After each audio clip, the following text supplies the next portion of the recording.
আগামী ত্রয়োদশ জাতীয় সংসদ নির্বাচনে যেখানে বিএনপির এককভাবে জনপ্রিয়তার মাধ্যমে নির্বাচনে জয়লাভ করার কথা ছিল, সেখানে বিএনপির জনপ্রিয়তায় ব্যাপক ধস যে শুধু নেমেছে তাই নয়, জামাত ইসলাম সেই জায়গায় উঠে এসেছে এবং ধারণা করা হচ্ছে যে জামাত ইসলামী ক্ষমতায় যাচ্ছে। আর এই ধারণাটা আরও প্রকট এবং শক্ত অবস্থায় মানুষ উপলব্ধি করতে পারছে যখন ডাকসু, জাকসু, চাকসু এবং রাকসুর নির্বাচন অনুষ্ঠিত হয়েছে।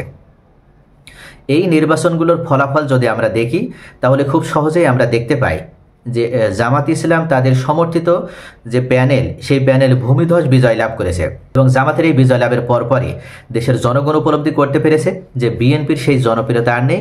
এখন সেই জায়গায় নতুন জনপ্রিয় এবং বৃহত্তম রাজনৈতিক দল হিসেবে হাজির হয়েছে জামাত ইসলাম।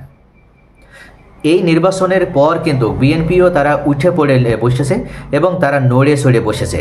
তারা উপলব্ধি করতে পেরেছে যে আসলে তাদের সমস্যাটা কোথায় এবং সেই সমস্যার সমাধান যদি এখনই তারা করতে না পারে তাহলে নির্বাচনেও, অর্থাৎ এই যে ছাত্র যে সংসদ নির্বাচন হলো, জাতীয় নির্বাচনেও তাদের ভরাডুবি অপেক্ষা করছে।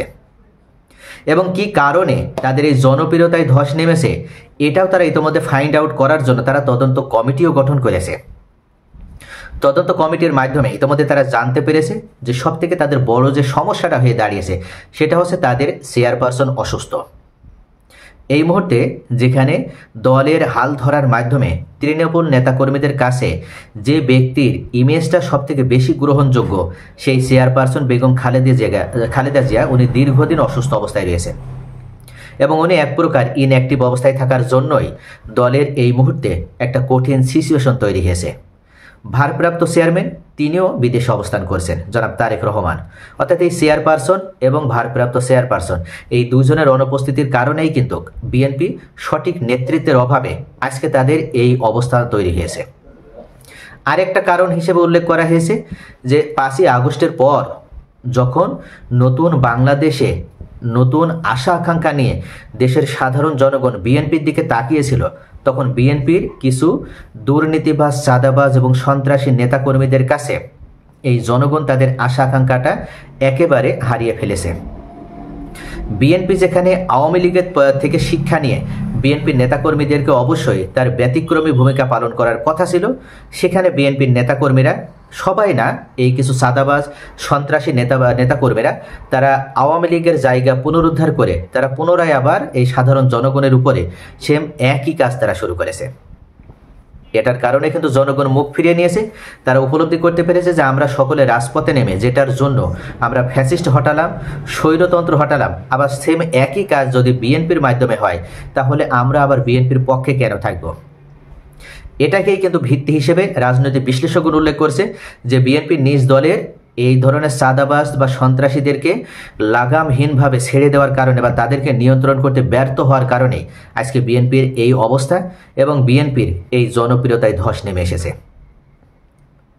এখন আগামী সংসদ নির্বাচনও যেহেতু একেবারে নিকটে এসে গিয়েছে, তাহলে এই নির্বাচনে তো অন্তত জয়লাভ করতে হবে। বিএনপি এখন তাদের হারানো যে জনপ্রিয়তা সেটা পুনরুদ্ধার করার জন্য এবং নির্বাচনে জয়লাভ করার জন্য তারা এই মুহূর্তে অন্যতম শক্ত কার্যক্রম হিসেবে বা আপনার হচ্ছে অন্যতম কৌশল হিসেবে তারা জোট গঠনের দিকে এগিয়ে যাচ্ছে। ইতিমধ্যে 12 দলীয় জোট তাদের রয়েছে। এর ছাড়াও পাশাপাশি তারা গোপনে গোপনে অর্থাৎ পর্দার আড়ালে তারা জোট গঠনের জন্য ব্যাপকভাবে কার্যক্রম চালিয়ে যাচ্ছে। বেশ কিছু দল ইতিমধ্যে বিএনপির সঙ্গে জোট গঠন করতে বিএনপি শীর্ষ পর্যায়ে যোগাযোগ করছে। পর্দার আড়ালে চলছে আলোচনাও, অর্থাৎ দেন দরবার চলছে যে কাকে কয়টা আসন দেওয়া হবে, কোন আসন ছেড়ে দেওয়া হবে। এই বিষয়ে যখন উভয়ের ভিতরে একটা মতৈক্য তৈরি হবে তখনই কিন্তু এই জোটের কথা প্রকাশ করা হবে এবং তারা এই জোটের নাম সরাসরি তখন নিয়ে আসবে। এনসিপি সহ এমনকি গণফোরাম সহ বেশ কিছু জনপ্রিয় রাজনৈতিক দল তারা ইতিমধ্যে বিএনপির সঙ্গে আতাত করছে। তবে সকলে অবাক হয়েছে যখন এনসিপির নামটা এখানে আসে, কেননা সাধারণ জনগণ মনে করত যে এনসিপি হয়তো জামাত ইসলামের একটা বি টিম অথবা জামাতের দ্বারা তৈরি একটা অন্যতম রাজনৈতিক দল। তারা জামাতের সাথেই থাকবে এবং জামাতের সাথে মিলেমিশে তারা নির্বাচন করবে। কিন্তু এই মুহূর্তে জামাতের সাথে তাদের দূরত্ব তৈরি হয়েছে। শুধু তাই নয়, তারা জামাতের বিরুদ্ধে যে বিএনপির সাথে তারা আতাত করে আগামী নির্বাচন তারা ঐক্যবদ্ধভাবে করার চেষ্টা করছে। ইতিমধ্যে একাধিক মহল থেকে বা একাধিক সূত্র থেকে জানানো হয়েছে, এমনকি এনসিপিও জানিয়েছে যে দলটির সঙ্গে আমাদের রাজনৈতিক যোগাযোগ রয়েছে, তবে এখনই আমরা জোটবদ্ধ হব কি হবে না সেই বিষয়ে তারা এখনো কোনো সিদ্ধান্ত নেয়নি। তবে কিছুই আগে থেকে বলা যায় না, যখন পুরোপুরিভাবে আমরা জোটবদ্ধ হব তখন অবশ্যই আমরা সংবাদ সম্মেলন করে জানাবো। আরও বেশ কিছু রাজনৈতিক দল আছে যে দলগুলো ইতিমধ্যে বিএনপির সাথে জোট গঠনের দিকে অনেকটা এগিয়ে গিয়েছে, অর্থাৎ অনেকটা এগোনো বলতে প্রায় 90% জোট গঠন তাদের হয়ে গেছে।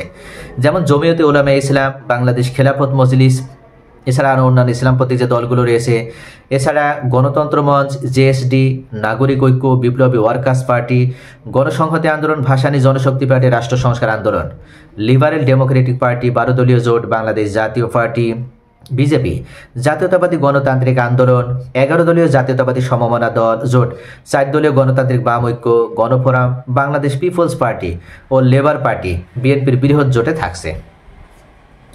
শুধু তাই নয়, অন্যান্য ধর্মীয় দল হিসেবে তাদের হাটহাজারী মাদ্রাসা, হেফাজতে ইসলাম, বাংলাদেশের আমির, সরসেনা পীর, আলিয়া মাদ্রাসা ধারার যেসব মুরব্বী ও আলেম আছেন তাদের সঙ্গে ইতিমধ্যে বিএনপি যোগাযোগ অব্যাহত রেখেছে। এবং নভেম্বরে বিএনপির ভারপ্রাপ্ত চেয়ারপারসন জনাব তারেক রহমান দেশে আসছেন এবং উনি দেশে এসে এই মুহূর্তে বিএনপির হাল ধরবেন।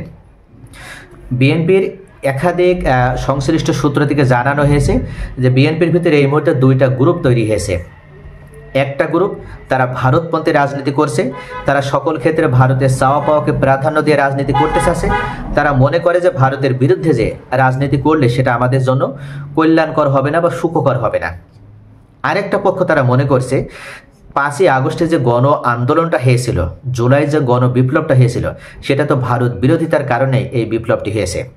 অর্থাৎ শেখ হাসিনা যদি ভারতের পক্ষে তারা এতটা উদার এবং আন্তরিক না হতো, তারা যদি নিজেদেরকে এতটা উজাড় করে ভারতের স্বার্থের জন্য তারা নিজেদেরকে সেভাবে যদি উজাড় করে না দিত, তাহলে কিন্তু এই গণবিস্ফোরণটা হতো না, এই গণ অভ্যন্তরটা হতো না। তাই আরেক পক্ষ তারা দেশপ্রেমিক, তারা মনে করে যে ভারতের সাথে চোখে চোখ রেখে কাজ করতে হবে, অর্থাৎ আমরা সমতার ভিত্তিতে কাজ করব, আমরা কোনো রাষ্ট্রের সাথে শত্রুতা করব না, সকলের সাথে আমরা সমান অধিকারের ভিত্তিতে, সমান অংশীদারিত্বের ভিত্তিতে আমরা ব্যবহার করব, আচরণ করব। এখন সত্যিকার অর্থে বিএনপির ভিতরে কোন পক্ষ জয়লাভ করবে এটা একমাত্র জনাব তারেক রহমানের উপরে নির্ভর করছে। তারেক রহমান এই মুহূর্তে তিনার পরিবার সহ উনি সৌদি আরবে ওমরা পালনে ব্যস্ত আছেন, অর্থাৎ ওমরা পালন শেষে উনি নভেম্বরে আপনার দেশে আসবেন। এরপর পরে উনি দলের হাল ধরবেন এবং দলের হাল ধরে উনি ভারতপন্থী এবং ভারত বিরোধী যে জোটগুলো রয়েছে, যে পক্ষগুলো রয়েছে তাদেরকে নিয়ে বসবেন এবং তাদের সাথে একটা ঐক্যবদ্ধতার ভিত্তিতে দলকে কিভাবে হারানো, যে আপনার জনপ্রিয়তা রয়েছে সে হারানো জনপ্রিয়তা ফিরিয়ে পুনরায় আবার জনগণের কাছে জনপ্রিয় একটা রাজনৈতিক দলে পরিণত করা যায়। 5ই আগস্টের পরে যেমন বৃহৎ একটা রাজনৈতিক শক্তি হিসেবে বিএনপিকে সকলে মনে করত, আওয়ামী লীগের বিকল্প হিসেবে মনে করত, সেই জায়গাটা আবার পুনরুদ্ধার করার মাধ্যমে আগামী ত্রয়োদশ জাতীয় নির্বাচনে জনপ্রিয়তার ভিত্তিতে জয়লাভ করা যায়, এই বিষয়টি নিয়েই কিন্তু জনাব তারেক রহমান কাজ করবেন। অর্থাৎ তারেক রহমান ইতিমধ্যে তিনি লন্ডনে থাকলেও তিনি কিন্তু সমস্ত খবর জানেন এবং সমস্ত তথ্য তার কাছে আছে, এবং যেটার ভিত্তিতেই উনি এই মুহূর্তে দ্রুত দেশে আসার জন্য উনিও কিন্তু তড়িঘড়ি করছেন। তো প্রিয় দর্শক, আসলে যতটাই বিএনপি চেষ্টা করুক, বিএনপির যে কার্যক্রম তা থেকে মনে হয় যে বিএনপি তাদের ভিতরে ঢুকে পড়া এ ধরনের সাদাবাজ, দুর্নীতিবাজ বা সন্ত্রাসীদেরকে তারা নিয়ন্ত্রণ করতে পারবে। আর যদি তারা নিয়ন্ত্রণ করতে ব্যর্থ হয় তাহলে তো বিএনপিকে কখনো দেশের জনগণ তারা নিজেদের একটা জনপ্রিয় বা একটা আস্থার দল হিসেবে মনে করবে না। তারা আওয়ামী লীগকে যেভাবে ছুঁড়ে ফেলে দিয়েছে বিএনপিকেও তারা সেভাবে ছুঁড়ে ফেলে দেবে। তো প্রিয় দর্শক, আপনাদের কি মনে হয় বিএনপিকে আসলেই জনগণের পালস অনুধাবন করে আবার জনপ্রিয়তার ভিত্তিতে রাজনীতি করতে পারবে? আপনাদের মূল্যবান মতামত কমেন্টে জানান। সকলে ভালো থাকুন। Thanks for watching.